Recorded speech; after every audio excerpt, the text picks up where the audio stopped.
வந்து 24 மணி நேரம் தான். 12 மணி நேரம் பகலா இருக்கும், 12 மணி நேரம் இரவா இருக்கும். நம்மளுக்கு அவங்களுக்கு அப்படி இல்லை. 6 மாசம் பகல், 6 மாசம் இரவு. சரிங்களா? அயனம் மாறும் போது குலதெய்வத்தை நம்ம வீட்டுக்கு கொண்டுட்டு வரணும். ஆடி மாசத்துல இருந்து மார்கழி மாசம் வரைக்கும் ஒரு அயனம் இருக்கும். சரிங்களா? அந்த அயனம் முடியும் போது குலதெய்வதை மேல போயிடுவாங்க. எங்கன்னா தேவலோகத்துக்கு போயிடுவாங்க. சரிங்களா? அவங்க மட்டும் போக மாட்டாங்க, எல்லா தேவர்களும் மேல போயிடுவாங்க.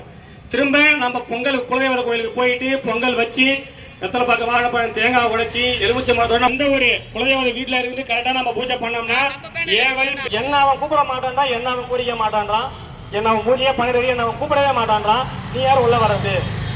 சரிங்களா? வாசப்படியில யார் இருப்பான்னா குலதெய்வதை. எந்த ஒரு வீட்டுக்கு பார்த்து குலதெய்வதை கண்டுபிடிச்சு குலதெய்வதை கட்டுக்கட்டினா மட்டும்தான் குலதெய்வதை வேலை செய்யாம போகும். சரிங்களா? அதனாலதான்